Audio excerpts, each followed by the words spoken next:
In this video, we're going to draw Akuma from Street Fighter. We're going to be doing it digitally, in this case on an Android tablet in Clip Studio Paint. Now, this is a real-time, fully narrated draw with me session. The goal here is for me to share with you my thoughts and processes on how to improve your structural drawing. We're going to draw Akuma and use that as a way to develop our understanding of proportion, anatomy, primary form, secondary form, and in the end I'm going to add some color, which I think is actually a really good way to test whether or not your primary forms are working. As usual for a Drawing Codex video, this is going to be neither fast-paced nor heavily edited. It is a real-time, fully narrated tutorial hangout session. Think of it more like a drawing lesson. Hopefully that sounds interesting. Hopefully you'll join me. Let's jump in and get started.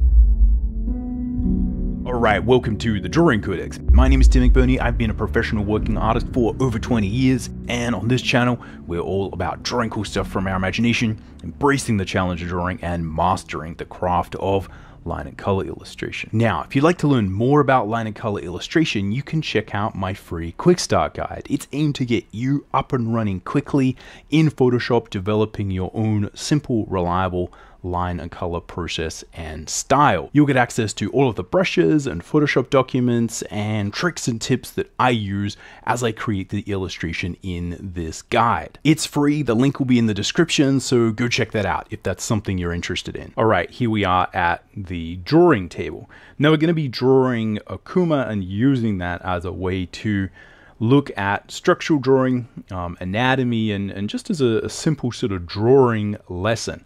Now, tools for today are a Samsung Glaxay S9 Ultra, and this is the one that's a 1 terabyte version, so it has 16 gigs of RAM. Although you wouldn't know it's very fast because when I plug this in via USB, it kind of lags the whole system. I haven't figured out how to use that, but we will prevail. So even though this is a fancy tablet, it's super slow, but that doesn't matter because I'm old school, and yeah, I grew up using really crummy Wacom products and old LCD screens, so this is just fine. But yeah, a bit weird. The other thing we have is I have a box of Mitsubishi Hi-Uni 10B pencils that I'm using as a stand here. Very important. I don't want anyone to ask about that in the comments and not know. And lastly, we have a copy of The Art of Street Fighter, which we can use a little bit later on to look at some of the more nuanced aspects of Akuma's character. But yeah, that's about it. I'm drawing with the Samsung S Pen, just the one that kind of came with the tablet, which I find to be not too bad. And we're in Clip Studio, and yeah, just going to be using the simple interface because all we're doing is just drawing, and then we'll see whether we get a chance to add some flat color. So what are we doing? Let's look at how we can use drawing something like sort of fan art or a sort of favorite character of yours to learn how to draw. I think the first thing to start with is just looking at how a character like this, how their anatomy is going to deviate from a standard human. So if we look at some basic ideas here for how a standard human proportion is going to go, if we pick an actual sort of dark color, typically for human proportion, whatever space the human is going to take up, typically we take that and we kind of divide it in half, and sort of the bottom half here is where the legs are going to go, and then we typically divide that in half, and there we get some legs. And up here, right, we're going to probably divide that sort of in half roughly. Right. And then sort of here is going to be the bottom of the rib cage, roughly around there. Right, we're going to have a head up here. Right, something like that. And this is going to give us the basic proportions. And we can observe this on our skeleton figure, which I'll go grab now. Here we go.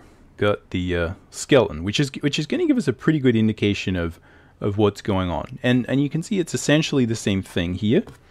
I've got a figure, and we're sort of dividing, right, like about there and about there. And as you can see, going to have a similar sort of set of proportions, right? So if we sort of take that and then we kind of sort of cut it in half, right? We're going to get sort of somewhere about there. And you're going to have a number of these very sort of simple proportions. Now, obviously this is a fairly kind of average, like not a very interesting figure, right? So we often have to think about proportion on a very basic level.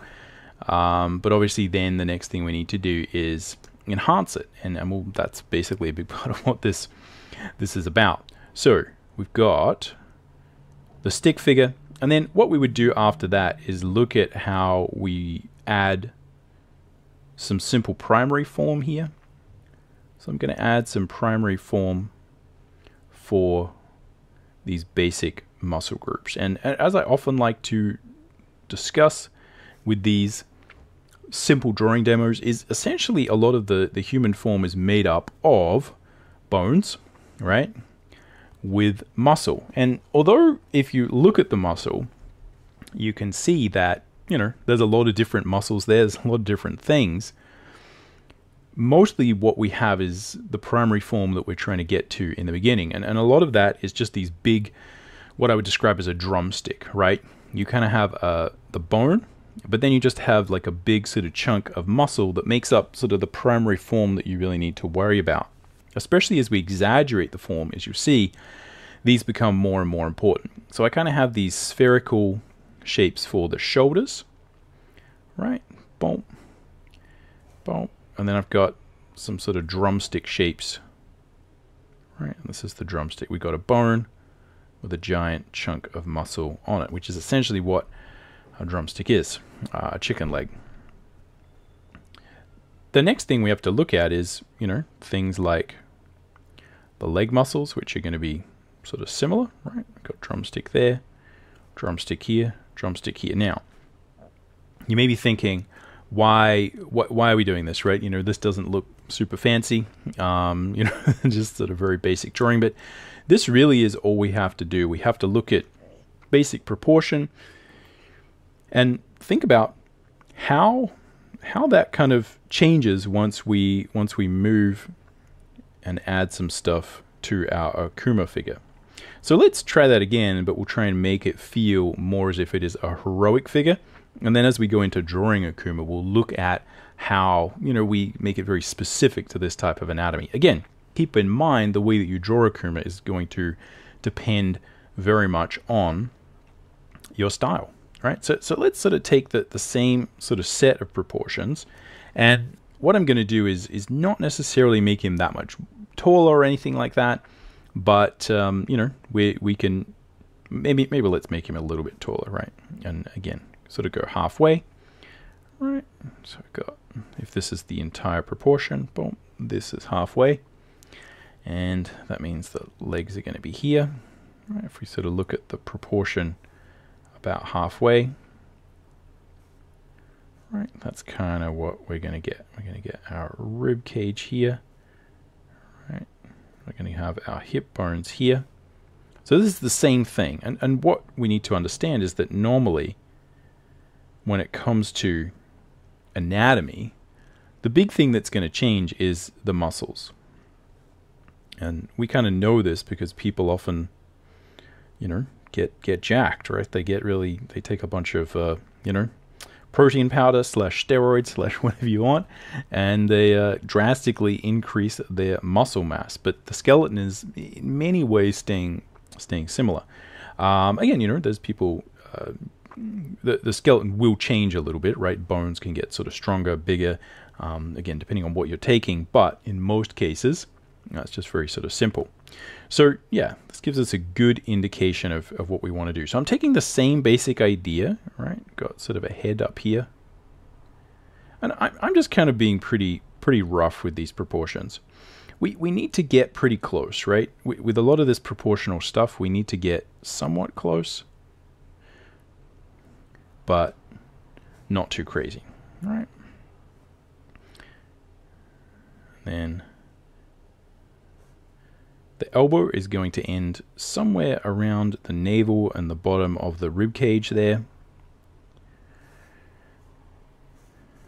Right, and here I'm going to put these shoulders out a bit, which again is something that will often happen. And then what we're going to do, boom, boom, is just add on those forms. But I'll make them a little bit bigger now. And yeah, what you might find is, we might need to make it, even bigger with the actual sort of Akuma character that we're creating. And that's a big part of actually understanding anatomy and your style, is understanding like how far from the default anatomy do you go. And it's one of the reasons why, depending on the style that you're looking for, there is going to be sort of different degrees to which you're going to need to understand sort of medical grade anatomy. And if you just learn this all day, it's going to help you to understand where all the muscles intersect. But when you go to draw this, you're going to realize that you kind of need to push outside the realms of reality in order to get it looking that sort of extreme. And that's what a lot of those sort of original Capcom artists did so well. So here we'll put on the pectorals, or pectorals, whatever kind of floats your boat, right? Because he really does have some pretty giant arms in that picture. Yeah, we'll see how we go. All right, got a rough indication of the hand. Right, so here's our knee, right? That's sort of the bottom of the pelvis. And here we've got big leg muscles. And obviously everyone is very different in terms of actual anatomy. People are all sorts of different shapes and sizes. If you watch sort of combat sports, something like UFC, where you do get to see the anatomy of a lot of people don't wear a lot of clothes when they're sort of fighting. You see that there's a huge variety in these actual sort of proportions, right? Some people have really long arms, some people have short arms, some people have, sort of very exaggerated different features, right? But again, these sets of proportions that we would learn from a book such as Andrew Loomis's Figure Drawing for All It's Worth, etc., are a really good place to start. And that's really all it is. So you can see there, we're sort of getting closer to that kind of awesome Street Fighter muscly look. But now, it's still a bit tame, right? And obviously it's lifeless because it's just a sort of front-on image, but this gives us a pretty good indication of kind of where we need to go. And so all I'm doing is I'm taking the same proportions. I'm moving the shoulders out a little bit. Now that does happen because the shoulders and the arms and the shoulder blades aren't necessarily like kind of connected to the rest of the torso in any major way. As in, it's not like a sort of a socket that it goes into that is actually sort of fixed. So as people do get more mass and muscle on their frame, the shoulders will move out a tiny bit, and also we get this kind of visual representation of that with sort of extra deltoids. So that's often what we're doing. We're just kind of taking the same skeleton and we're just adding more mass, right? And obviously as people get bigger, the proportions might stay the same, but proportions of things like hands and faces will stay more similar, right? So again, but that does change drastically, right? Some people have, sort of very large hands, very large heads, even if they're big or small. But a good way to indicate that someone is much larger is to make the head relatively smaller, and same with sort of the hands. But again, with Street Fighter, that often isn't the case. Everyone's hands is kind of huge. So anyway, you have to pay a lot of attention to the subtle ways that great characters are built, and that the kind of real sense of emotion is sort of built in there. So anyway, this is like a good indication of kind of where we need to go, right?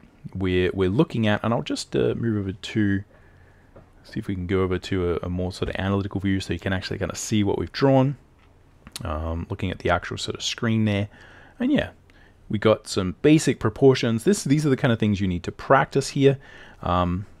right, with this. But, you know, once you sort of get it, you can kind of have fun and sort of manipulate it. And, yeah, sort of create interesting characters. What we're going to do next is look at how we actually draw Akuma, because up until now, we haven't actually done that. Let's quickly take a look at what we're doing here in terms of construction drawing, structural drawing, etc. Now, most anatomy books will kind of have some form of these proportions. Again, they might be slightly different, but generally this is what is sort of accepted as like a sort of standard human for whatever reason. Again, the one I like to use is Figure Drawing for All It's Worth by Andrew Loomis, and a big part of what we're trying to do here is to break down the idea of proportion, where we have these mannequins, essentially like your skeleton, right? We got a little stick figure here, and we can use this stick figure to pose the character. So that's what we're going to do first, and we're going to look at how Akuma kind of looks and feels, because even though, you know, we could just sort of draw him in a standard pose, I think his pose is really critical to his character, so I'm going to try and do that as much as possible. The thing with these mannequins is that we need to use them to help us basically pose the figure, and after that, what we're sort of doing is really looking at how we add three-dimensional form to that simple stick figure mannequin, and after that we will do things like refine the tertiary form, which is you know, where you would kind of get to understanding particular muscle insertions, etc. So we've got a couple of tools here, and this is generally, if you've sort of seen other videos on the Drawing Codex channel, this is exactly what I would recommend you do. Have a good system book that will kind of give you an insight into the process and how to build the figure, like an intellectual framework. And secondly, it's good to have some kind of reference, and I sort of recommend something that is more or less like a medical grade style reference. So we can kind of use a combination of these things to kind of hone in and essentially answer questions about what we're drawing. That's basically the idea. So, going to take the sort of, but let's also check out what Akuma looks like, right? Because I think in order to do that, we have to really sort of look at this issue. So, again, I've got Street Fighter, the Art of Street Fighter here. Let's undo that one. And yeah, there's many sort of pictures here, many sort of different versions of Capcom characters. I think this is kind of a really fun book, and it'll also give us some other insights into how the kind of characters are built. Fundamental things about this character, you can see this is drawn in a very stylized way, is that the neck is very big, right? So the neck versus the sort of jaw is quite extreme. He kind of and again, in some of them he does, but he kind of does have this sort of triangular shaped face, and the eyebrows go up, right, like that, and we kind of really see this sort of dome of the forehead, and then the hair is spiky, and we have this kind of spiky knot there. And I think there's, again, it's really important. This is a cool picture because it kind of shows us, even though this is drawn in a completely different style, some of the iconographic features of the character that might sort of really help us. But it's interesting that, although I think like Akuma is one of my favorite Street Fighter characters, he's not actually often sort of shown in a lot of these things. So I think this is sort of the image that I think I sort of have, that this is a better sort of representation of it. And yeah, we can see he often has that kind of pose, right? That kind of real crazy, like the hands are always kind of clasped. And there's a cat-like nature to his design, I think, which is really interesting. But everything else is pretty basic, right? It's important to accentuate the ripped nature of his sleeves. But apart from that, he's basically just a very sort of angry individual, right? So you can see here again, similar idea. So important to look at a couple of these sort of issues. Again, he's got, we can look at some basic clothing things. He's got these kind of sandals, right?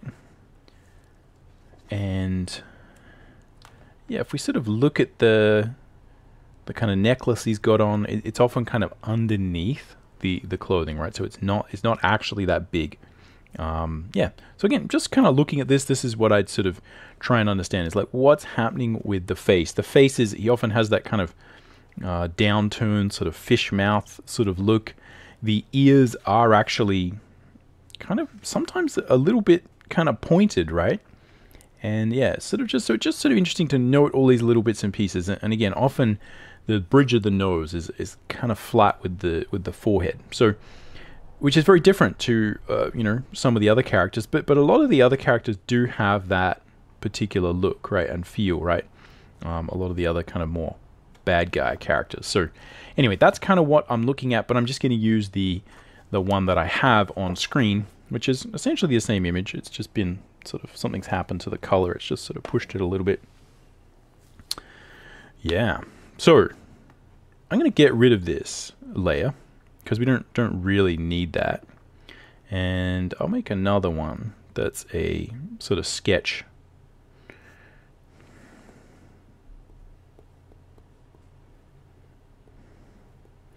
And what we'll do is we'll actually draw Akuma here. So I'm going to use a very similar process. What I'm trying to do is fit the character on this sheet. Now, it probably would be good to sort of draw it a different way, but I think this actually kind of works for our purpose. As in, probably better to rotate the tablet and sort of draw it that way, but this works well for us here. So same basic idea. This is sort of where I'm going to try and fit him. But I'm going to think about like where the horizon line is. I think here the horizon line is going to be sort of well served to be a little bit below him. So we're kind of looking at his waist and looking up at him a little bit. I think that's a good way to sort of start framing it. And what that means is that a good way to think about how we sketch characters and think about perspective very roughly without learning a lot about, you know, all the technical ins and outs of perspective is to think of someone as like just stuck on a door, right? And you could kind of draw the door right sort of this way, right? You think about there's a door, and what we're trying to think about is like there's like, right, a character. Just think about it as a stick figure to begin with, right? Boom, boom, boom. Super rough drawings, but it's got a little stick figure and it's kind of stuck on the door. That's a good way to think about it, because when we come to, you know, sort of roughing in that perspective, this will give us a really good place to start. Now, often, again, I'm not putting in all those lines, but that kind of helps us to understand. Now, I'm going to switch over to the sort of proper, you know, where we can actually see the whole screen, because these initial marks will be a little bit lighter. So you can't see me putting it in, but yeah, basically the same thing. We've got halfway, right? We sort of got down here.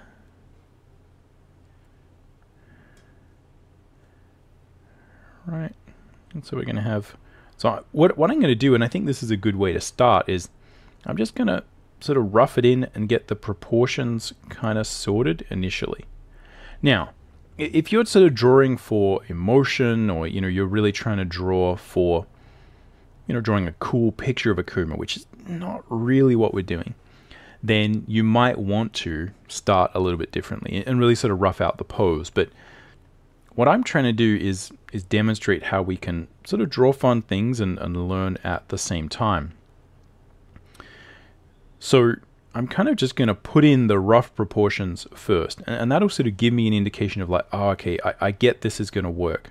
If you kind of just start up in one side and up the top or on the side or on the bottom, and you kind of just draw a bit of stuff there, it can be really hard to know and trust whether this thing's going to turn out, right? Sometimes it can be a little bit of a worry, like, is this actually going to turn out all right? All right, here we've got, boom, right, shoulders. And this is where you can try and sort of think about like where is the center of the character there, right? And how far from the center are these shoulder blades, and the shoulder joint itself. So if I was to just kind of draw like a standard pose, right? Again, let's sort of imagine his arms are sort of going out a little bit. And what I'm doing is following, sort of saying like, here's the flat horizon line, right? That's where our eye is. Right? That's sort of at the around the hip area. Right, this one's going to come up a little bit more, this one's going to come up a little bit more, this one's going to come up a little bit more, right, this one's sort of going down. And these are all sort of going to some vanishing point over here.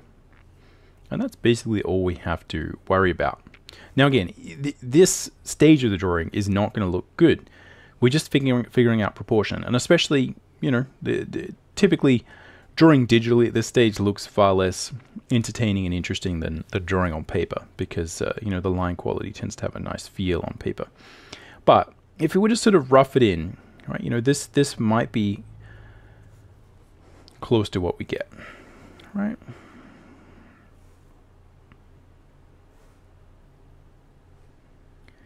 Right, so that hand is going to appear sort of end, right? The hand itself will be somewhere between the bottom of the pelvis there and sort of one hand length above the knee. Right, so if we think about transferring that over, right, we're going to get something like that. Now, this just gives us a good place to start, right? I've sort of got a rough understanding of like, okay, this is where everything's going, and you've got it roughed in, and I think this is a really good place to sort of begin. And what I normally do is sort of take that and then say, hey, you know, let's just get an eraser and kind of really pare this back, right? Let's take all this that we've done and just get rid of most of it. Again, depending on how fast your tablet is, that sort of big airbrush or big eraser is going to, you know, have a major impact. But you know, this allows me to next think about, okay, how do we go in here and really kind of push this? So what I'm after is to think about, okay, can I like manipulate these initial forms and get something that's a little bit more interesting happening?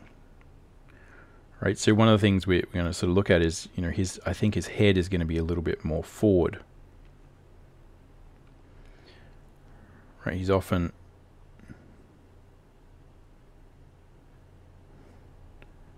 kind of facing down a little bit. And that might be, again, let's really think about where that head is. Boom.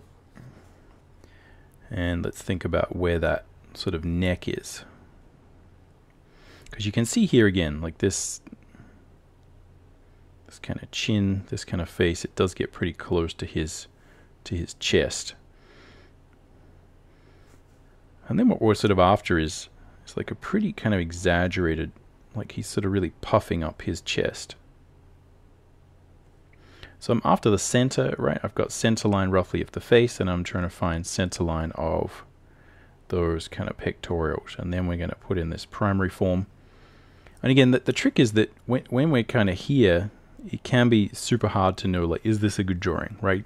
This is where I'm like, oh, is this gonna work? Is this gonna look any good? So you sort of have to trust the process and build it out. And I think the thing that will often give you the most confidence at this stage is to kind of really work through the drawing. So instead of getting focused up here, to make sure that yes, we do go through the entire thing and kind of start to put in all these rough forms. Now we'll work out some of the structural drawing for the different sort of elements of the figure, like the hands, etc. We can kind of figure that out a little bit as we go. But here what I'm after is just this kind of initial, right? I've got the torso here. Let's find the center of that torso, come down. Right, obviously that torso. Right, so what's happening here, you can see if I go back to this, we can sort of see here I've got the rib cage, and I'm trying to find, boom, the center line, and then we're sort of connecting up the bottom of the rib cage with the hips here. So that's kind of what we've got going, right? Like these kind of connect. Right, and then we're going to have the pelvis. Boom. So that's kind of the rough idea of what we're after. But I'm still not zooming in because I want to make sure all these kind of proportions are right. And the other thing is to really look at, you know, how far do these, let's just make him a tiny bit smaller.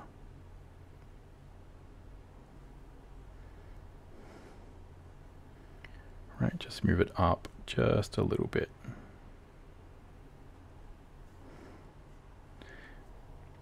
So we can make sure we move this around right.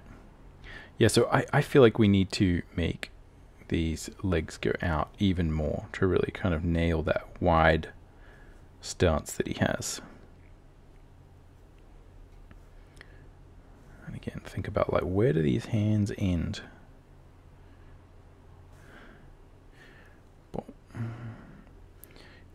And initially, like, another part of this tutorial and doing this is to look at like drawing something for the first time. I mean, I've drawn Akuma a couple of times, but you know, it's really only when you draw a character, you know, hundreds of times that you really get a feel for it, and you're able to kind of just go in there and like, boom, you know, we sort of got it all. We got it all happening.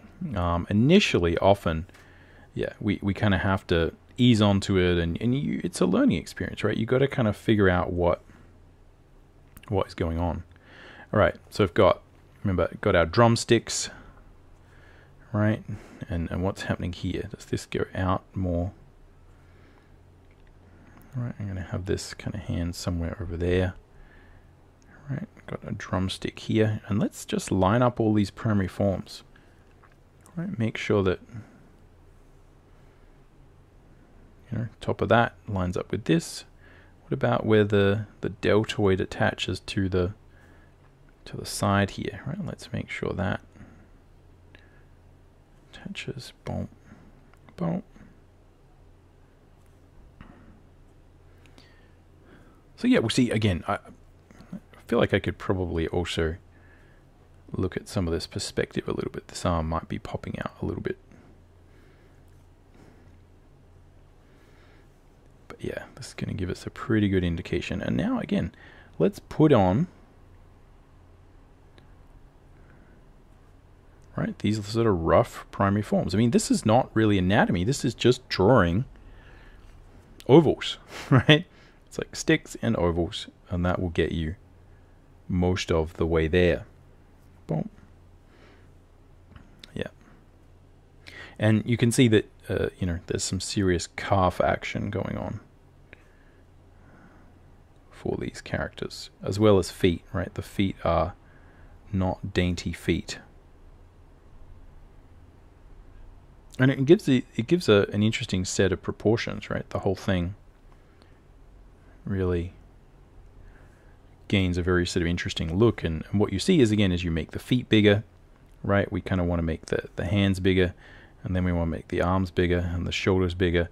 And so you kind of just go through essentially adjusting your primary form, right? Really sort of making sure everything lines up. And all we want to do is just check center line. And center line is just, it's an imaginary line running down the middle of everything, right? So it's going to run down the middle of the face.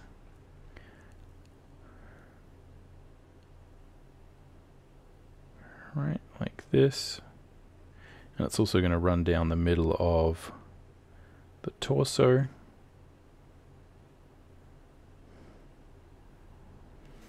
Like this. Right, so you imagine everything has a center line. It has a line running down the center of our symmetrical earth-based organic life forms, right? Because we're all kind of symmetrical. That's the center line. And I'm using that to kind of check, like, okay, center line of the face, right? So as I like add more muscle, right? As I'm like, okay, I need to add more pectoral muscle, right? Like, how does that relate to the center line, right? Where are these abdominal muscles going to be, right? What's going to happen here, right?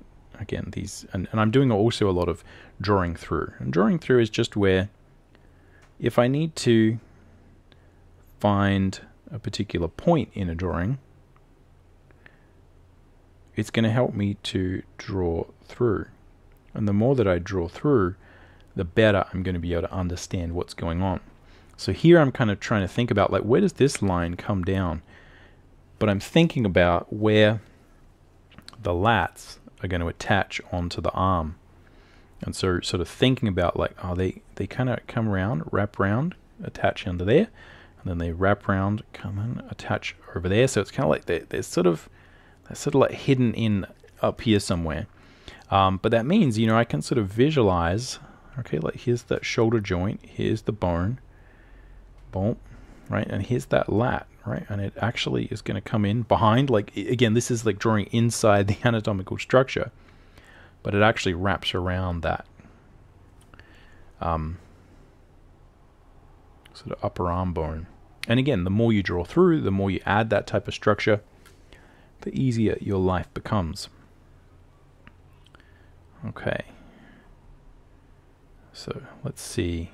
Again, we got some, again, so probably got the belly button kind of there, and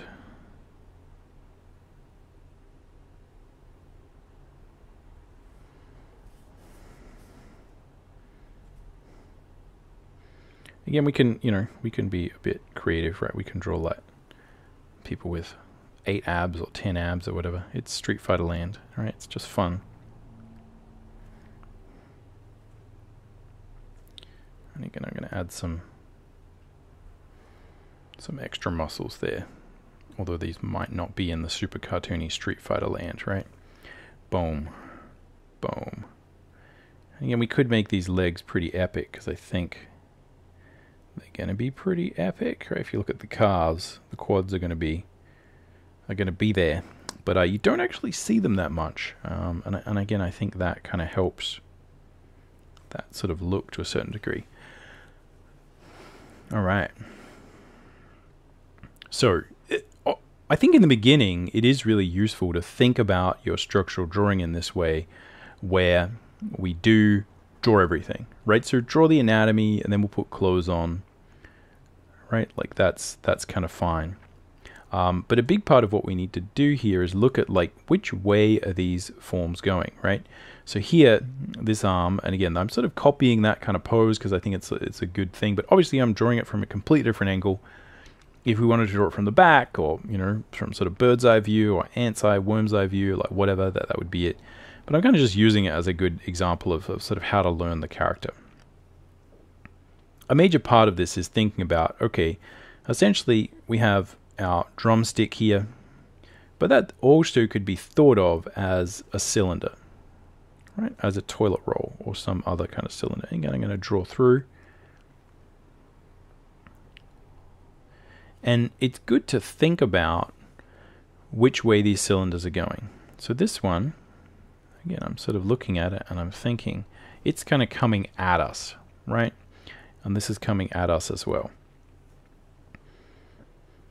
Then, if we have the sort of box of the hand here that I'm going to use to sort of structurally construct things, again, I'm still kind of seeing a little bit of the bottom of that.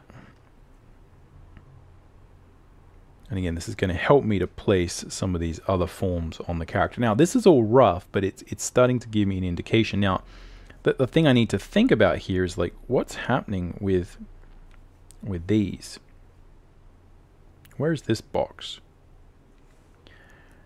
And is this arm sort of going away from us?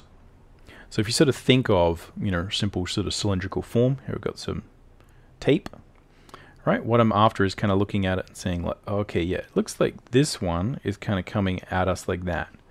What's happening with this one, right? This one is sort of going to be going probably a little bit away from us, right? Maybe not that much, but I think it is going to be going away from us. So it's important to kind of look at that form. And again, do the same thing. Try and find and think about that form as well. Boom. All right, so we're starting to get there, right? And I feel like, again, the goal here is not to necessarily draw every toenail, every foot, everything, because a lot of that comes down to your style. You know, exactly what do you want to do? How much detail do you want? But you know, we'll sort of see how far we get. So the more of these little structural drawing tips you have, the better. So one thing that I'm using there to kind of look at, okay, like how do we draw the feet?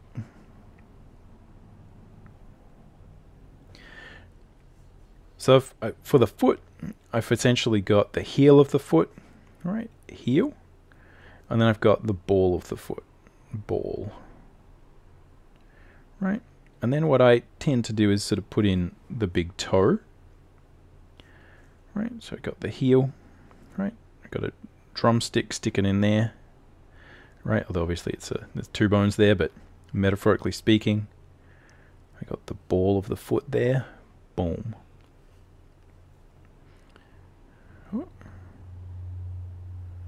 See if we can zoom up here. I should be doing more zooming in general. It's the whole point of this. Right, so I'm going to put in, here's a big toe. And then I'm going to think about what's over here. And again, if we look at this from a slightly different angle, I can say, here's a big toe.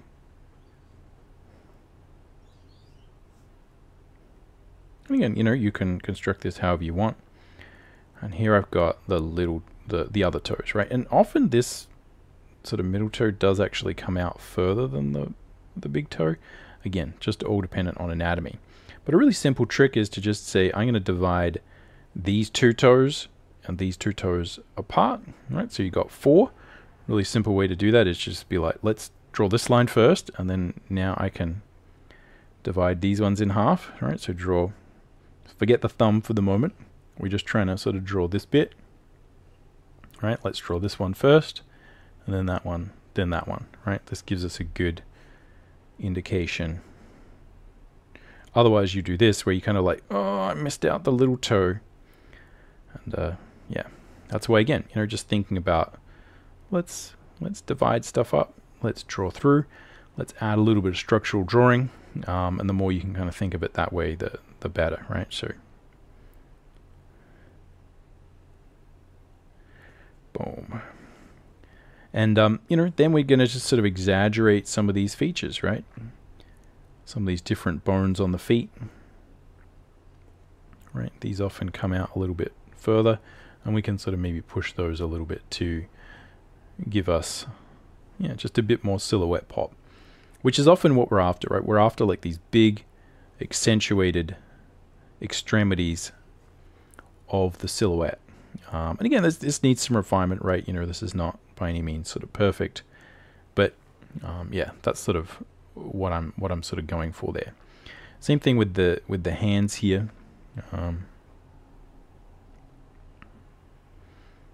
Right. And what you often find is like, yeah, we need to make much larger hands than I was kind of anticipating. Right, so let's go back and look at that reference, and you can really see, yeah, like sort of how much is there. And I think, you know, it's worthwhile studying some of these different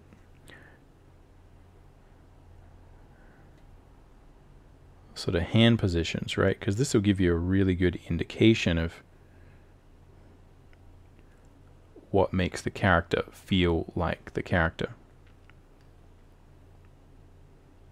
And those old sort of traditional sort of Capcom artists had a really good handle on, you know, how to draw those particular types of fingers. Right, got the sort of mass of the thumb here. Right, trying to rough that in.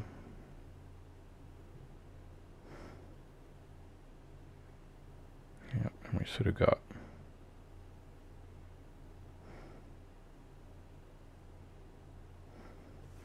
something roughly like that. Now, that's not 100% accurate yet. I feel like this one, yeah, this needs to go up. Now, you could just, you know, there's obviously multiple ways to do this, right? I could select it, you know, and kind of move it. That would kind of work for digital art, but I think it's good to, yeah, you know, practice the same techniques and tools that you would when you're drawing traditionally. So I'm going to try and see, okay, we need to kind of end it there, and we're sort of starting that there, right?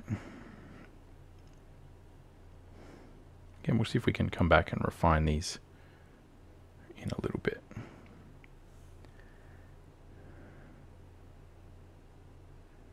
Boom, boom.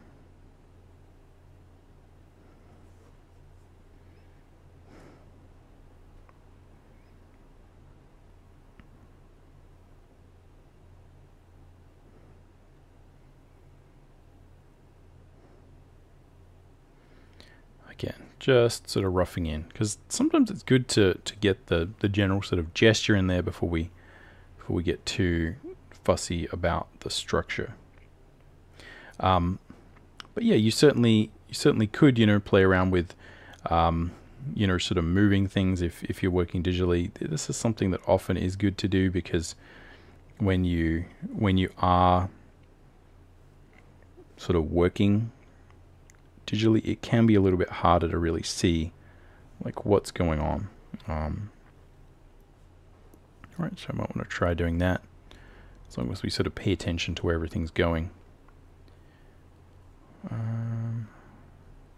Clear selection. There we go. Alright, so I think that's like giving us like a pretty good base to work from. Now, it still doesn't look like a great drawing, it still doesn't look anything like Akuma, but this is often the thing that will make the difference. It's kind of setting it all up, getting that structure in there, and then setting yourself up to sort of really think about the secondary form and the tertiary form, which is often what actually makes the character look like the character. So let's do the same thing that we did before. So I've got this drawing here, which is the sketch, and a good way to kind of do this and be a little bit happier to kind of move forward is that I'm going to sort of grab this layer and we'll just kind of hide it, right? And now I've got a version there and I got a version here. So this means that I can go through, and what I'll do, it's exactly like we did before. Let's just kind of fade it out. This is the same process I would use for kneadable eraser and a real pencil. All right, we kind of done our thing, and now let's just see if we can push it down a bit, right? Get rid of all that nonsense, right? Hopefully we'll be able to do a better job of those hands in the future. And let's look at adding some secondary and tertiary form. So I'm just using the same basic pencil here. And you could do this on a separate layer, right? Like that is one of the advantages of sort of working digitally, is to kind of say, okay, here's the base. What do we need to add? And this can be really good because sometimes you need to sort of let loose when it comes to these designs, right? So I really need to kind of think about like shape, and often I'm kind of looking for, okay, here's the muscle underneath, but how does the way that I add the clothing and other sort of elements, like how does that affect the silhouette, right? And so often what we do need to do is, let's see if we can make this a bit smaller, right? Boom. Right, boom. You know, now I can kind of go through and say like, oh, does that work? And I don't have to worry about, you know, erasing the character there. So I think for roughing things in, this is really good. So I'm going to think again about where structurally like these beads are. Okay, so I've got one. So I'm still thinking about center line. Right, where's center line here? Boom. And that just means that, you know, I can still see I've sort of gotten a little bit off here. Right. Boom. Yeah, and again, I think there's still some raggedness to the back as well. So again, what are we looking for? We're looking for where the belt goes around. So before I sort of construct this bit of clothing, and again, this is not necessarily anatomical study, but you know, obviously we need to put clothes on our characters, otherwise they look super boring. Right? So I'm sort of like, well, okay, where is like where is that belt? And it does seem like it's pretty low, right? I'm thinking it's kind of here. And that is sort of smack bang on our eye level, on our horizon line. Let's see if we can zoom up a little bit so that's easier to see. Right, this is smack bang on our eye level. And again, what I'm looking for is center line, right? Like bang. Okay, I'm imagining there's going to be some rope tied up here, and this is going to allow us to have these kind of cool shapes and show motion. Right, so this is where the rope belt is going to be. And now what I can do is think about what's happening here. And I can fold this down a little bit better. Because what we're kind of seeing is like, okay, if I think about the center line of where this is going to go, right? Like imagine that if I look at the shape that this is probably going to create, right? Like the general sort of shape that we might want. All right, let's look at where the center line of that shape is. Now, I think if we look at the costume, that this on his sort of left side is going to come over here, and it's sort of really hard to see on this, but yeah, you can kind of see this is sort of tucking in. So if we go over here, you can kind of be like, okay, this is where I want this line to come across, right? I sort of want, and this is where, again, structural drawing will really help you. Thinking about, okay, here's the overall form, right? Like think about, like, okay, if we just think about the top of this, right, down here is going to be like this. Right, so imagine this is his top here, right? Like, yes, it has dimensionality and all that kind of stuff, but at the same time, it's also just a simple form. So I'm going to visualize it initially as a simple form. And I'm going to think about where the center is. And then after that, if it has a particular way that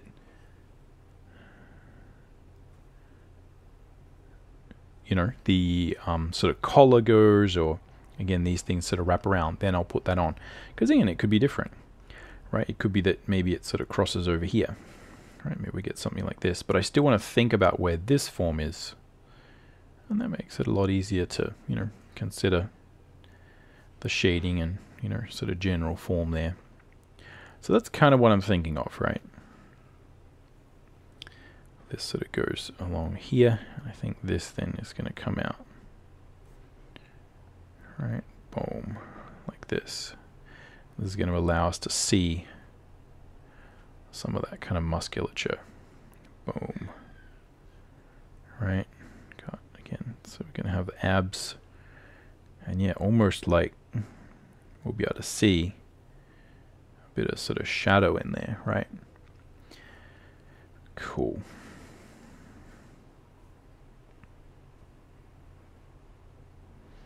So I think we're sort of getting there. Yeah. And again, I'm not sure. So this is where having the eraser. This is where having the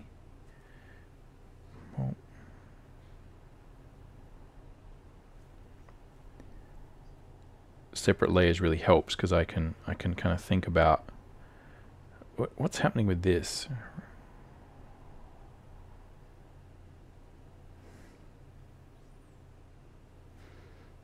Right, because we can kind of see it sort of fades out a little bit, right? Like most of these big marks are kind of here.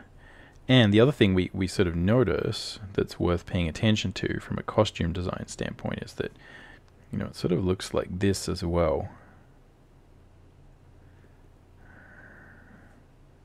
Sort of comes around. So you can really, right, you can really see, like, this is a very thin bit of the costume. And this again allows us to see more of that musculature. Cool. All right. So I feel like, you know, like that's like the general idea is there. I think, you know, that's kind of working all right. I think it would be good to kind of rough in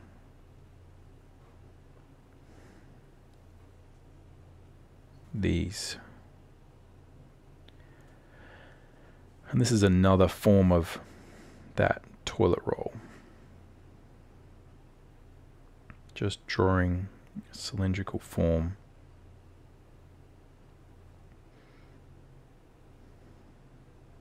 And again, looking at the costume design, how does that work? It does look like we've got our sort of initial, again, primary form for the forearm. And this is, let's make that a bit bigger. Oh.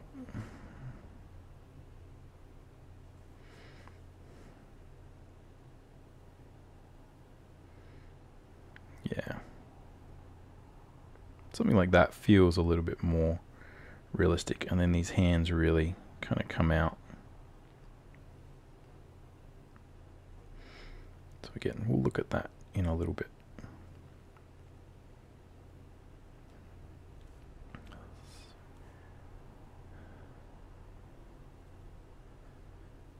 Cool.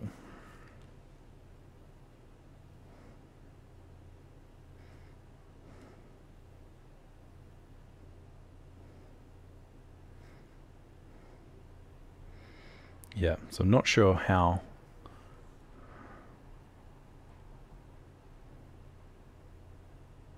we're going to go with all these sort of different muscles, but it does seem like, again, like his forearms are like really, really sort of long, maybe like a little bit longer than anatomically is 100% accurate. So something we'll have to look at, right? We might want to sort of stretch it to make sure it looks good.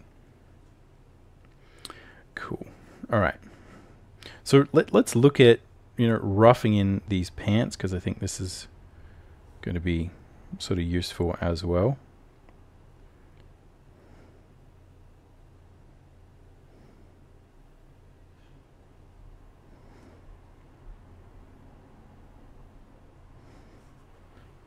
Right, and we can see that we've got the standard sort of gi style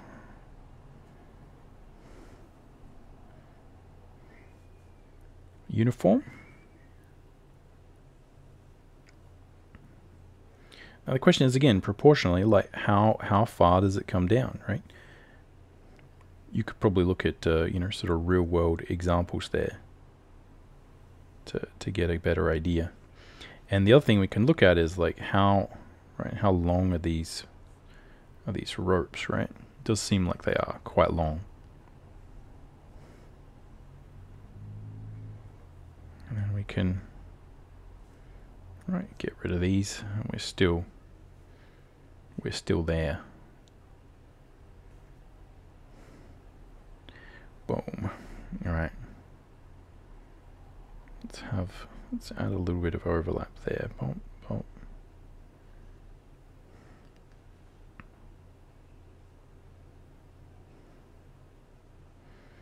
All right. So yeah, it's starting to come together. We can kind of see, like, yeah, it's look, it's not looking exactly like Akuma, but starting to look like something.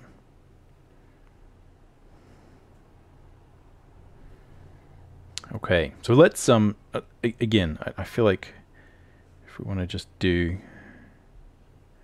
some basic stuff here with the pants, it's probably going to be a good idea. Right, boom, boom.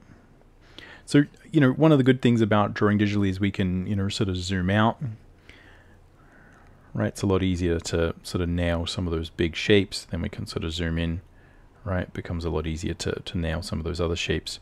I'm gonna have another go at some of these hands, because again, I feel like there's sort of something to be said there, and it would be good to kind of, I think often what happens is that, and this is sort of important to look at, is that often what happens is, if we sort of zoom up, we're dealing much more with sort of secondary form, tertiary form, like more sort of subtle details. And it's so important on small screens when you're working digitally, I think, to be able to sort of zoom out and, sort of focus more on that sort of primary form. So that's one of the sort of major things I'm gonna do here is just focus on that. Let's I think I have another camera view here that might be kind of useful, interesting. Let's try this one for a little bit. So if we kind of, again, if I sort of zoom out, yeah, let's see if we can kind of get the shape right here. So I think one of the things I have to look at is where's like the side of this arm going? Right, boom. Side is going over here. I'm going to have these big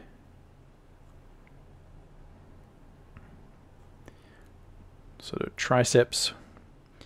And then, yeah, the key is to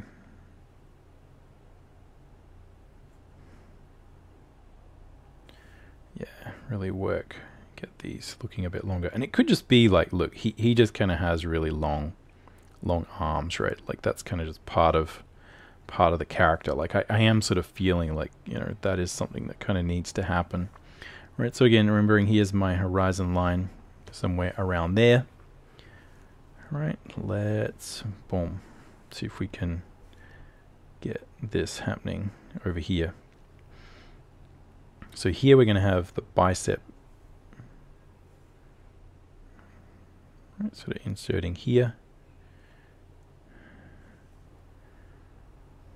And I'm just going to play up the basic kind of straight curved design because I think that's a good sort of organizing principle. So one side of the muscle is a little bit sort of straighter, right, and the other one is sort of curved. Not necessarily based on reality, but we often use that from a design perspective, and it does tend to work. But yeah, I'm just thinking that his arms just are huge, right? They just sort of seem to be very big, and that's probably something that's worthwhile playing up. All right. So again, this is where I find it's really worthwhile when we're trying to do this type of drawing to just sort of mass things in, right? I'm just like, well, hands are kind of going to go here. They're going to be a little bit more sophisticated, but this is gonna be a good way for us to kind of tell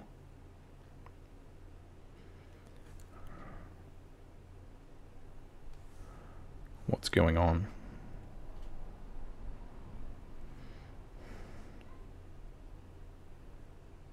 Like in this initial phase. And that's what I mean by it, sort of zooming out, going back.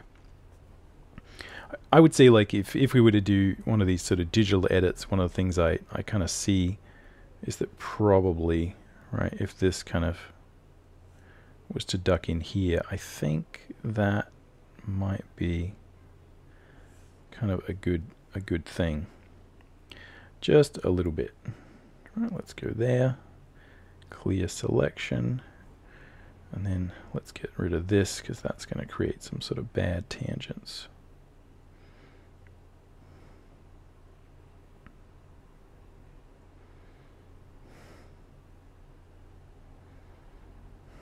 Yeah, we're starting to get there, right? Again, this is going to look rough. It's still like a rough drawing. I'm not going to clean this up to some crazy degree. A lot of this is just about practicing these initial phases. If you kind of get this phase right, a lot of stuff becomes much easier later on.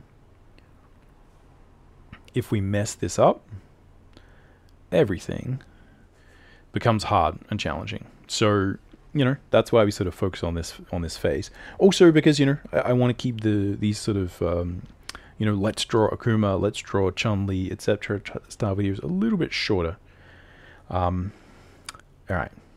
I think we're ready for the face, right? We messed around for sort of long enough. What I'll kind of do is, I think probably if we switch over to the look here, this will give us a pretty good indication of kind of it being flat. Because again, I want to show you the way that I'm sort of playing with this, and it's really tricky if it's kind of warped a little bit due to the camera angle. So we'll see how we go here. And again, I'm sort of drawing over the top of this.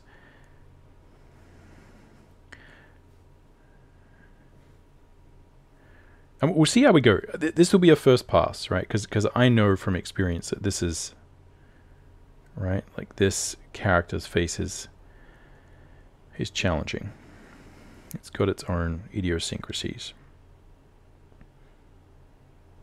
Right, so I'm going to try and mass in the bottom of the chin. Yeah, we sort of got that sort of curved mouth. I'm going to... He also has, again, I think in a lot of like the Street Fighter Alpha art has that real kind of extended muzzle as well, right? We get a big indication of, where he's often got these sort of big cheekbones, and we get a good separation between, right, sort of top lip, bottom lip, and then if we look at where the center line of that sort of bottom chin is.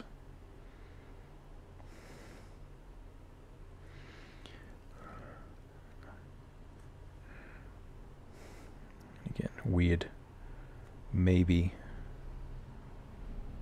sort of pointy ears.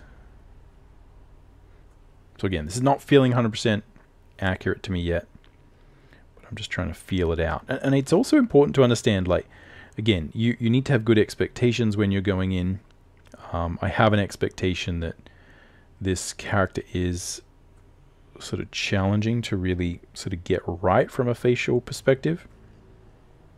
So I'm just going to take it easy on myself, give myself a couple of goes, right? But I do want to really look at, like, yeah, let's make this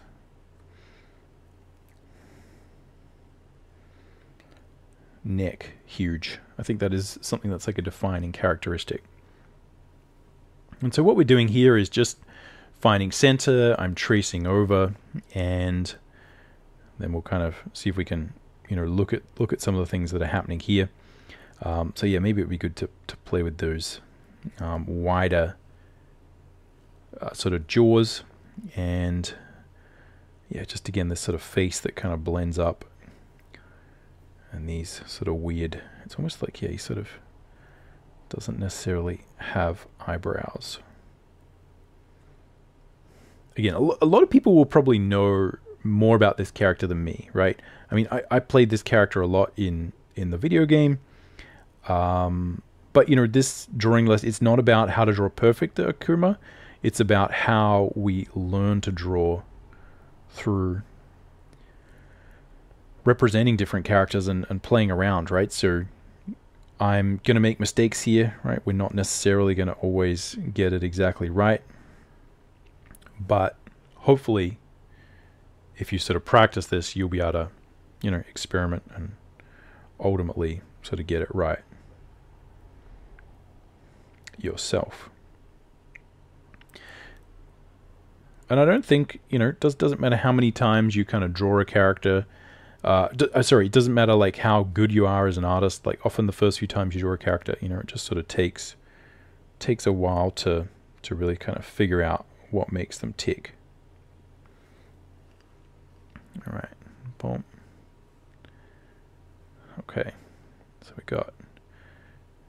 This is where again, like a good thing to do is, you know, if you're playing with the hair, let's make another layer, right? Let's make another layer and think about like, okay, where is the. And we might even want to zoom out a little bit to help us conceptualize those shapes. It's one of the things that, you know, I have found is really sort of useful working digitally, and especially when you're on a small screen. When I'm working on a Cintiq, right, it's a little bit more sort of pointed directly at me. The other thing we can do here is flip the view. This will give us a good indication of whether I've sort of got anything out. But yeah, you know, when I'm on a big Wacom Cintiq, I find it's a little bit easier to, yeah, just kind of mess around and, you know, not worry so much about, you know, having to zoom out and double check and triple check proportions, etc. But as soon as we get to these sort of smaller screens, it's so easy to kind of zoom in and then lose all context for what we're drawing and then make mistakes, essentially.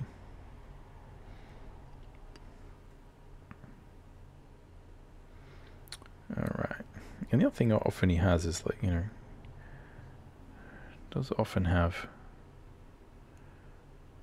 this big, kind of chunky sort of set of wrinkles there in some of the more sort of zoomed out shots. Alright. Well, I need a bit more space. It's getting there though. I mean, it's not Akuma, right? It's kind of, yeah, cool. Alright. What are we doing?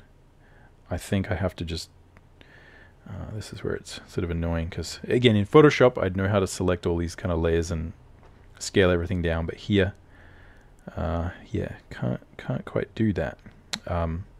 So anyway, what's a good way to do that? I could just kind of make the canvas a little bit taller, I guess. So let's give that a shot. I will move into studio mode. Switch to studio mode. It's so silly. It makes you do that every time. And then sort of edit, change canvas. Let's extend it.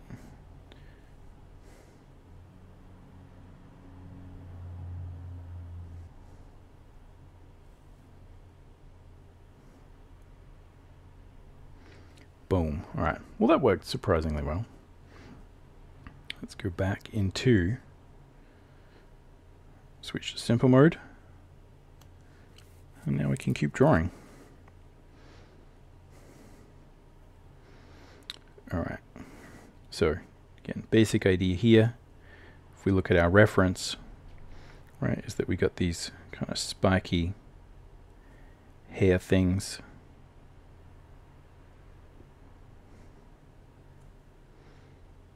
And then growing out of the top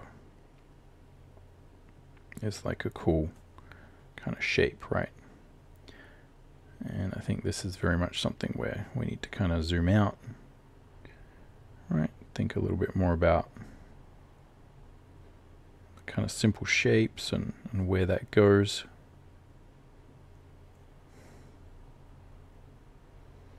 Boom.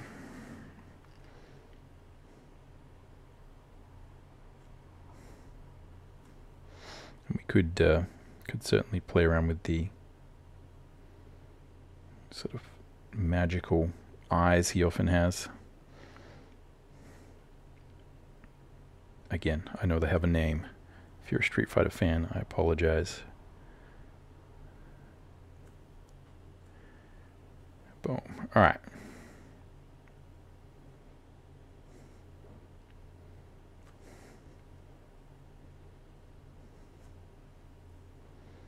Let's have a go at this.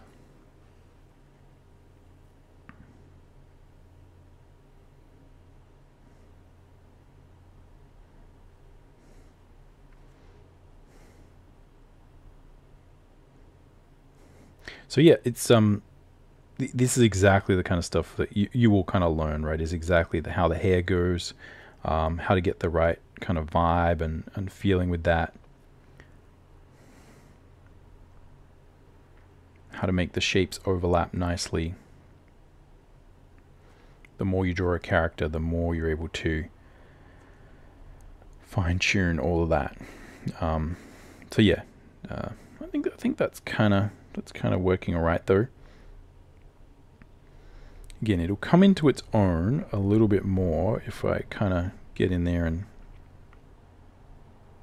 erase some of these little bits, right? If we kind of refine some of these shapes.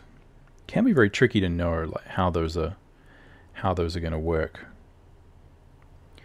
And then another thing that, you know, can be good digitally is this is not using the same sort of process, right? But yeah, if I kind of move it up, that can work. So again, let's go switch to studio mode. Yes, that is the button I pressed. Thank you. Edit, change canvas height, extend, right? So I don't know why that interface seems kind of like devious. because it's like not really showing you. Switch to simple mode, it's not really showing you what's happening, but yeah, I mean, I feel like it kind of does work when it's up a little bit higher, right? And that's one of these other things you got to learn, right? It's like how much space do you need to leave to actually kind of show the character's proper face and stuff. Boom.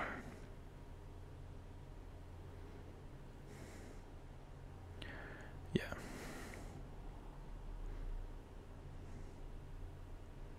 So obviously, if this was a sort of more finished illustration, I definitely work that a lot more, right? And we really sort of go into detail. Yeah, but here we can see that's starting to work, right? So let's right, that's the hair. So let's merge with layer below. Right, and this one again is now merged there, so that's working all right. And now, yeah, we can have another go at this. Again, if you want, you could sort of save this layer,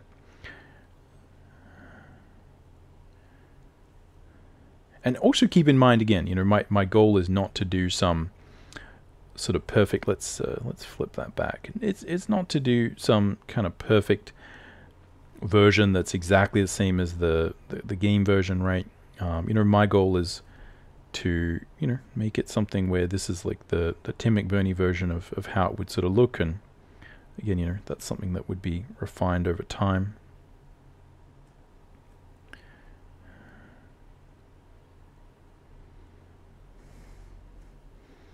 So again, I like really sort of playing up the cat-like aspect of this. And I might get much sort of smaller eraser. That way we can really kind of go in there. And probably at this stage, yeah, we should merge it all down. It's going to be very hard to sort of refine it if we don't. So yeah, if I'm doing a sketchy sort of drawing, this is right. This is the kind of thing that I would sort of do and play around with, is merge it all down, and yeah, instead of doing a new sort of fully detailed version over the top, probably just take the eraser, like get rid of a bunch of stuff, right? Clear out some of that sort of sketchiness, go over it a few times, see what we get. It's not going to be sort of perfect, but it's gonna do okay. So again, here we go, sort of looking at how this works, just being super subtle with this. And again, this is something where this looks kind of messy and awful, but if we put a bit of color on this, which would be good to save a bit of time to do that, often it'll kind of come together. All right, I'm still not 100% sure about the jaw. See if we can go back to that reference, right? Yeah, he doesn't seem to have a lot of upper lip, right? Which I think is kind of key.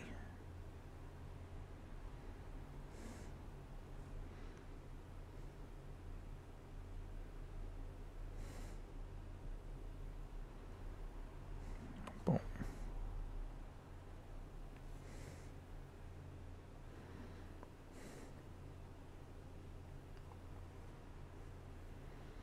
Get rid of that. But yeah, I mean, you can spend a lot of time on these kind of faces, right? Like really refining it. Let's see if we can go in there, carve out that eye. But probably from a, in terms of this just being a more structural drawing demo, right? Probably don't have that much time.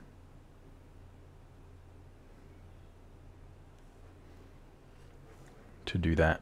So we'll just do a little bit and see if we can add some quick color to help make things work. Boom, boom, boom, boom.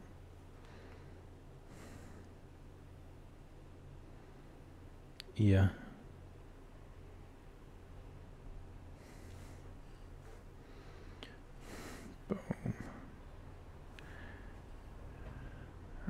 so that we can see.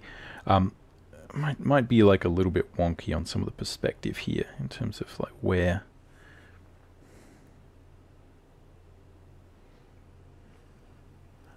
Yeah, getting there. Just like where some of the chin and that kind of stuff is lining up.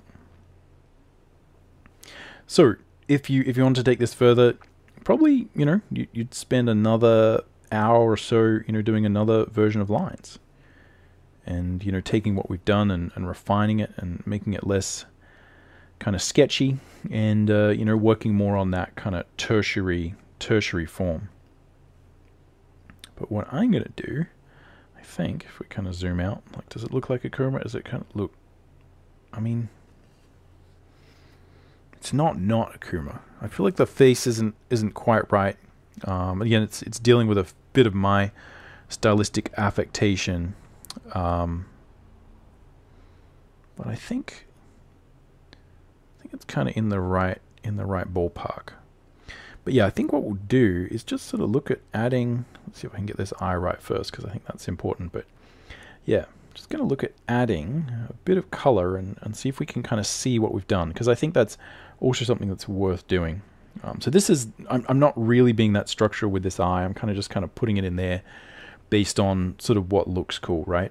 But again, you know, the reason that may work better than, you know, if you're sort of trying it is just because I'm having a pretty good idea of like where these different things start and stop, and I feel like that's kind of lining up all right. But it is me just kind of using instinct.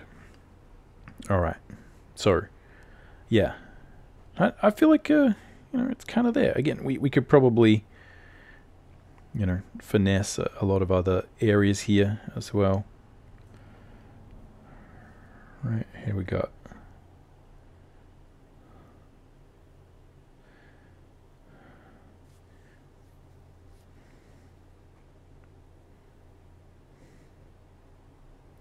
some of these muscles that we can plus. Right, really look at where some of these different muscles would go, where they're going to start, where they're going to stop, etc. And yeah, just push everything a bit more. But I think for the most part, this is going to give us a good indication. And mostly, it's just been a good sort of drawing exercise, right? I'm like, oh, I try and draw this character. Yeah, you know, we kind of level up a bit, just think about it. Often these are, you know, a good thing to do, you know, if you're kind of struggling, if you're not quite sure what to draw, you don't know what your outcome should be, you know, just doing some little kind of drawings like this is a good way. You know, you spend an hour, a couple of hours, and it's really going to force you to, you know, get good at thinking about the good aspects of drawing, right? Like, oh, I got to get the proportion right. You know, I gotta do this, and yeah, that's what it's all about.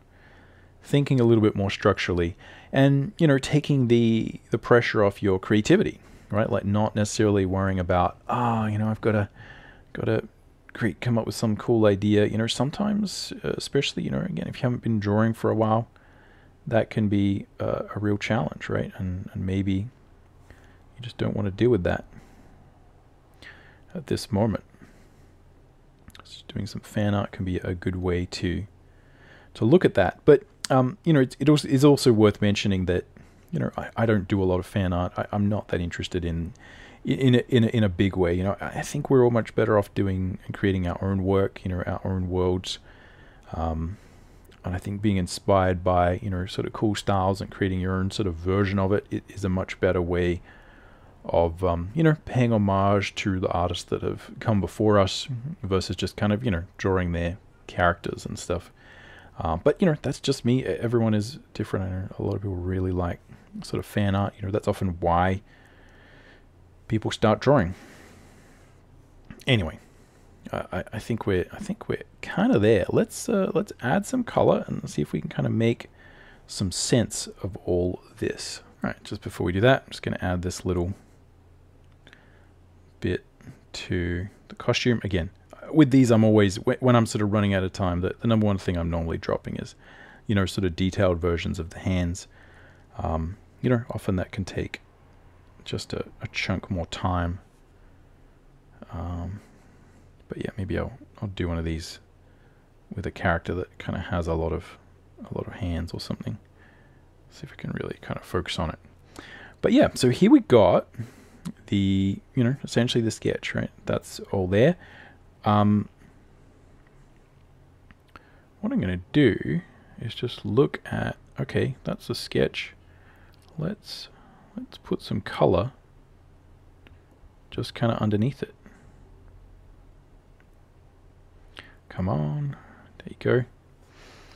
And for this, I'm going to use a simple round brush pencil. Now, interestingly enough, both of these brushes actually load into Clip Studio just fine, and these are from the Quick Start Guide. So this is the simple pencil and just sort of the round brush tool, and they both seem to work pretty well. So, again, you could try and pick your own colors. You could, here I can just say, well, maybe let's see if we just sort of sample these ones. That'll give us a good indication of like, okay, how well are we matching that? And again, not sure whether that's the best thing to do. To start with the skin tone, let's not start with the skin tone. Let's start with this kind of blue, right? Zoom up. And now I can zoom up because I'm not really doing anything that important. And here, I'm just going to go as quick as I can, right? It's going to create the silhouette. Boom. And you can see how much this thing is lagging, right? So now we're doing boring flatting. I can talk about the tablet itself. So this is the, as I said, Samsung Galaxy S9 Ultra, which is the 14-inch one, and you wouldn't know it, but it is actually pretty fast. It is actually quite sort of capable. And yeah, I'm getting a lot of these tablets to help me build courses. That's fundamentally my sort of rationale. Because I think it's always good, when I'm building courses like the Line and Color Academy, to include something people just kind of requested. And I kind of, noticed that something that people are always asking for is like, yeah, how do you use these techniques in, different programs like Procreate? How do you do it in Procreate? The Quick Start Guide I've got that, you can download from a link below that just sort of goes over like how do we kind of think about building a simple, reliable process in Photoshop, right? Like how do we do that? I can kind of say, well, look, if you do it in Photoshop, it's pretty much the same as if you do it in Clip Studio. But again, demonstrating that is a lot better. So I've kind of sort of bought into a couple of these different sort of systems, and I'm playing around with it. But before I kind of got this, I really thought that Android tablets were kind of very average. And this thing's pretty good. So the pen technology is different to the Apple Pencil technology. It's more of that, I think it's EMR style, Wacom style pencil technology. And although this Samsung, the S Pen, is actually powered, I think because it does a bunch of stuff, you can get a wide variety of pens for this and really sort of find one that works, although it does seem like this Samsung pen is the best one I've kind of found just in terms of sensitivity and tip feel. But the pressure sensitivity is really good. And, everyone was kind of talking about how good the, how good it is to have the Apple Pencil, which kind of allows you to, see the cursor before you kind of put it down. Well, this has that. I don't know whether it's working at the moment for some reason, but yeah, it has that feature where you can, you can see the brush size, and it all works pretty well. The pressure sensitivity, I think, is good. It feels very Wacom-y to me, just the way the initial activation feel. It's a little bit kind of rubbery, the tip feel, but yeah, I don't know. This thing's pretty good. It doesn't feel as snappy as the iPad, as like an M1 iPad. with Procreate. I mean, I think there is something to the way that is engineered that just does have that kind of snappy sort of Apple feel, you know, where they've kind of managed to really leverage the technology and stuff. This, but you know, but it works, and I've created quite a few illustrations. I'll do a review of it, sort of, you know, or kind of my version of a review soon, and kind of sort of look at those things. That's right. How are we? Yeah, we're getting there. Boom, boom, boom, boom. Cool. Don't.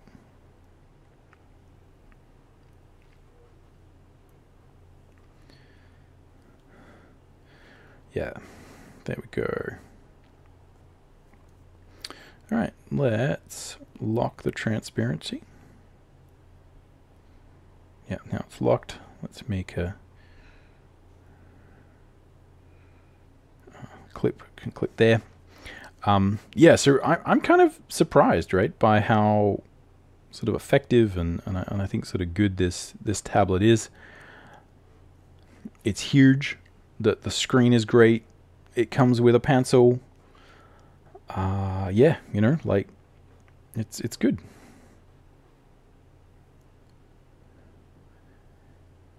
It seems powerful. It's probably, yeah, you know, I mean, it's powerful enough. I've created some pretty, you know, sort of hefty illustrations with it, just playing around. You know, again, I don't really use these things for professional work because it just Photoshop just makes everything a lot easier because I'm so used to it. So I just use it for doing sort of sketching, personal style things.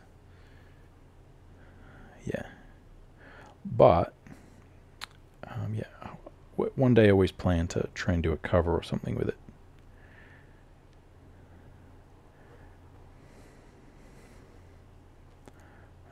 Come on.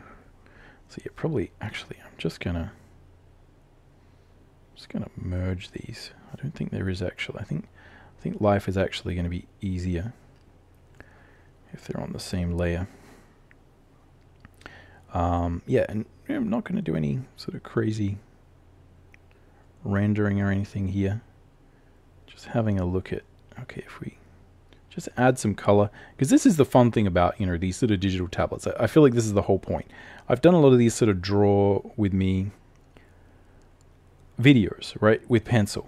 And I think the fun thing about, or the promise of using a digital sort of tablet is that, yeah, you kind of can just add some color and do some painting, and you can kind of color your drawings, and that there's something to that, right? Like there's something sort of interesting to that idea. All right. So I'll probably adjust these colors in a little bit, right? They're very sort of day glow here. I'm not really sure whether that's kind of working for me. And obviously, you know, one of the other things I'd probably do is see if we can go over to the actual kind of screen view of this so you can have a look. Yeah, that probably gives you a bit more of an accurate version of the colors. And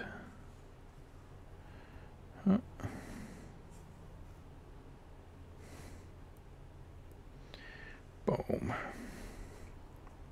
But yeah, I feel like this is kind of the point of it, right? That you can do some drawing, you can add some simple color, you know, if you want, you can, you know, really sort of play with, you know, do something more advanced, you know, make it sort of more like a real kind of illustration.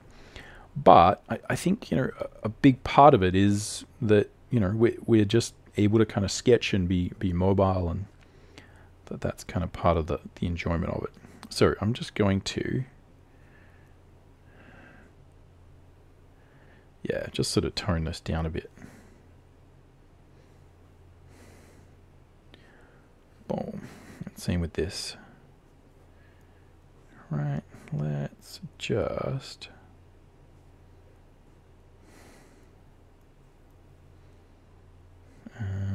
that's not quite right.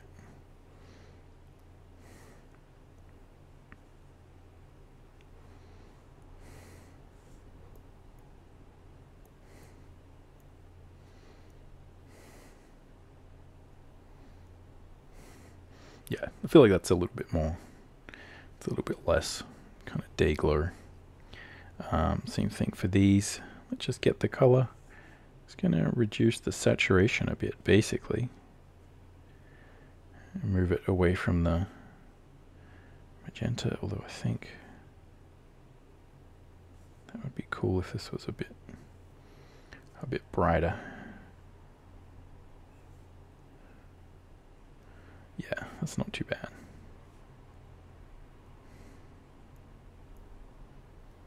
Cool. Boom.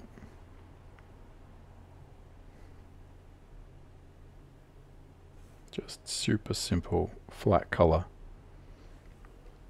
And we'll see if we can add a couple of tricks, right? So it looks a little bit less kind of super basic. But yeah, I think this will get us most of the way there.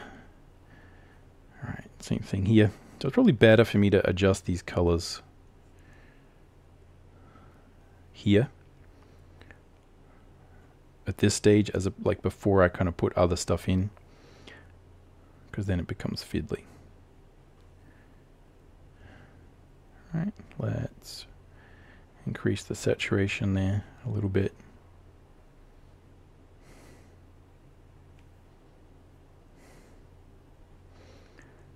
Just playing around. All right, get that, get that.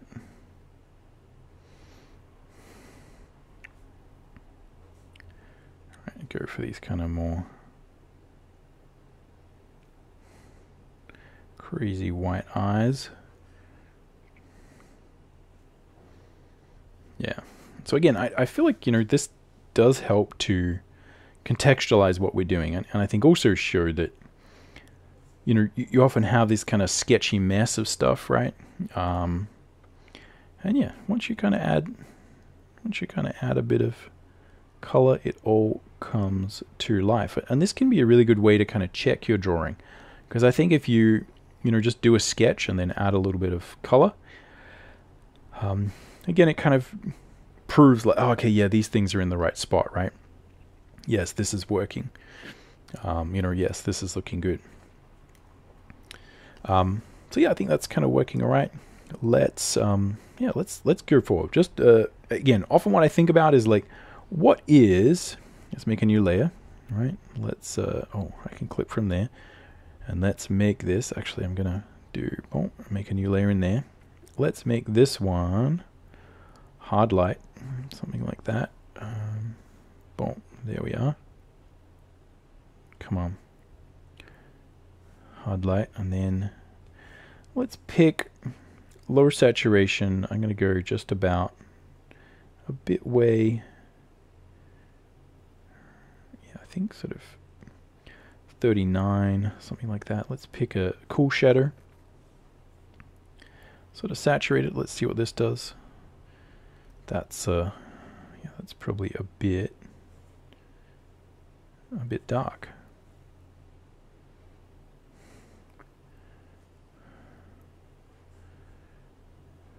Let's maybe try, what if we did a warm shadow? That might actually turn out better. I think that's going to give us some warmth here, but also some sort of darkness here. So yeah, let's see if we can just add some simple shadow pass. So I'm just using the same brush, right? Like this is about as basic as it gets. Right.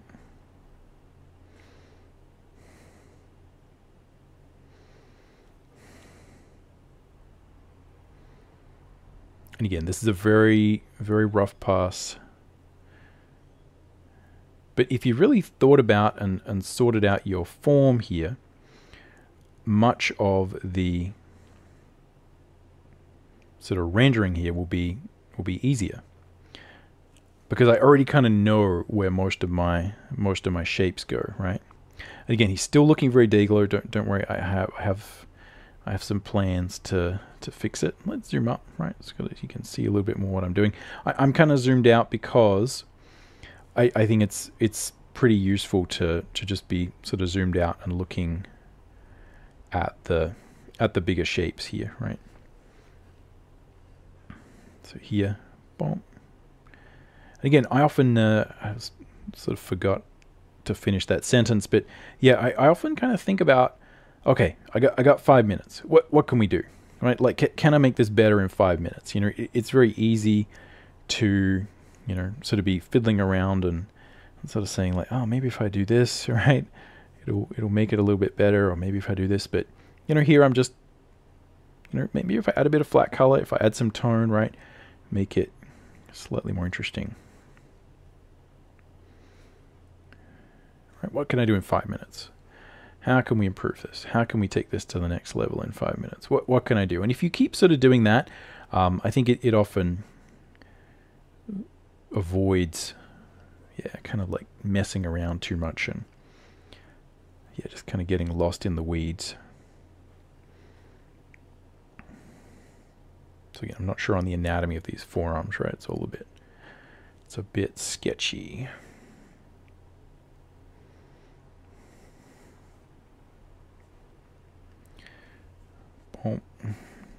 But I think often this, again, is like this is a better way for you to check whether your primary forms are looking right, because you get to, you know, add some shadow, and you know, this will say like, okay, did I sort of get things in the right spot, right? You can see these hands, even though they're not, I haven't worked on the, you know, really even the secondary or tertiary form of the hands.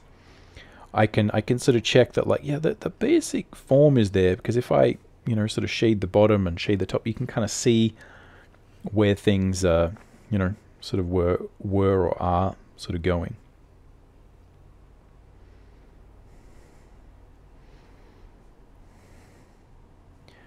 Boom. All right. So again, super rough color.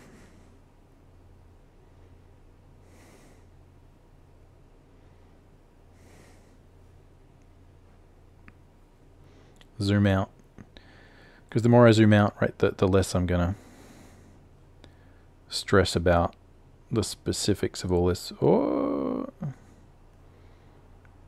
no, I want that to just be flat. Thank you. And this, you know, this speed, you know, learning to do this as well, I think is super useful. This is often the speed at which, you know, I'd have to color a lot of stuff for concept art. You know, you just like bam, bam, bam. You know, there we go, all done. So yeah, what else can we do? Yeah, let's go back to this view. Yeah, you kind of see it's like coming together. It sort of looks a bit like Akuma, and look, like, you know, that's that's honestly probably, you know, sort of as much as we could do. Now there's other ways we could kind of plus this, right? You know, I think like working the face is worthwhile looking at, right? Like, see if we can, right, add a bit of shade here, add a bit of shape, right, under that chin. Boom, boom, boom, boom. Boom. Add some structure to this hair.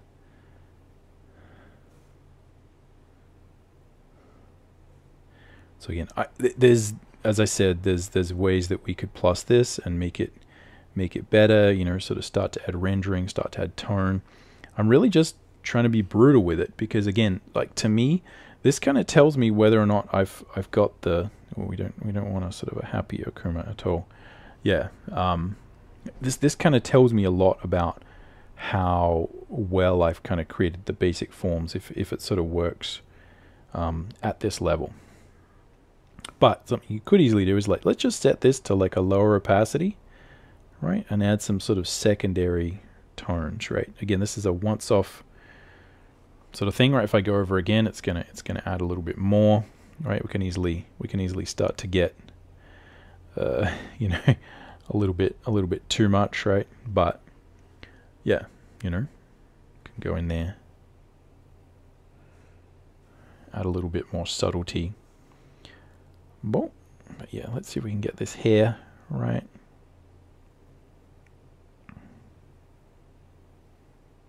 Again, because I'm painting a red light-ish warm shadow on red. There's no color contrast, so it's not giving me the pop that I'm getting with these other ones. But yeah, you could also, if you wanted to take it to the next level, again, there's a bunch of different ways we could kind of do it. As I said, like a good way would be if we hit that sort of halfway, right? And I just kind of say, well, these kind of pants are in shadow, right? I don't want them competing. I don't want the lights there to kind of really compete with everything else. So we could kind of tone that down. Yeah, we could probably do the same with some of the other forms, but yeah, I think it's kind of looking all right. And probably the next thing I do, just sort of super simple, right, is let's see if we can get big soft airbrush. Let's maybe make that a little bit darker. Actually, let's sort of pick that, and we'll see. Right, see if we just add a simple kind of gradient here. Right, and then yeah, let's just sort of dial that back. And then another thing we can do, let's pick this, make it a little bit darker. Just going to do the same thing. Right, and again, we will just dial that back. So this is just, making it a little bit more sophisticated. Again, this looks a little bit better to me, sort of in the actual app here, right? You can kind of see I'm sort of toning that down a bit. And again, we could sort of play with the colors, keep finessing it, keep fiddling with it, but gives you a good idea of, yeah, kind of how we can use this. A little bit of an exercise. I don't know how long this one has gone on for, but yeah, I think we are basically done. So the key here, just to sort of recap some of the things that we have done, is to think about normal proportion. We've got our sort of Loomis book, our sort of standard skeleton figure thingy, and just learn your basic proportions. The second thing is to be like, okay, how do I make people bigger and smaller?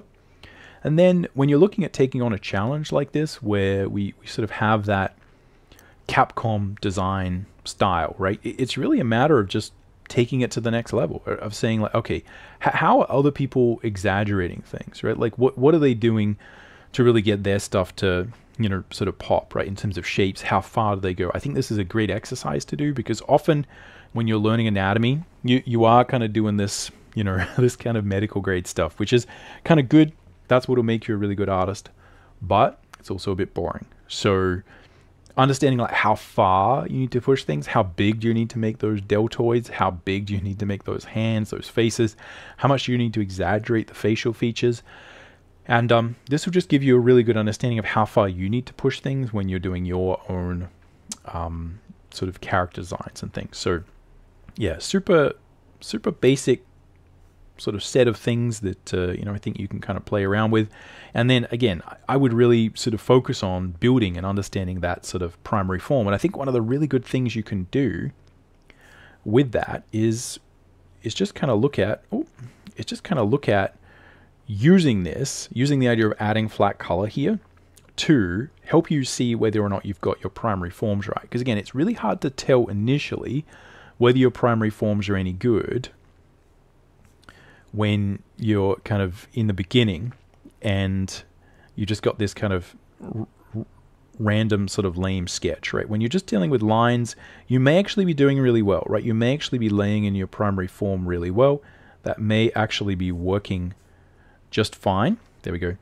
Yeah, but because you've because you've really gone in there and done the primary form right, if you just add flat color to it, it sort of brings everything together, right? It really sort of makes it interesting, right? It makes it into something special where you can actually read that primary form, because that's often the key. Again, you'll be doing the right thing, but because you're not experienced with structural drawing, it still looks sketchy, and you're not sure whether you've done the right sketchy primary block in, or whether or not it's a mess. So I think this can be a really good exercise. Just flat color, flat tone.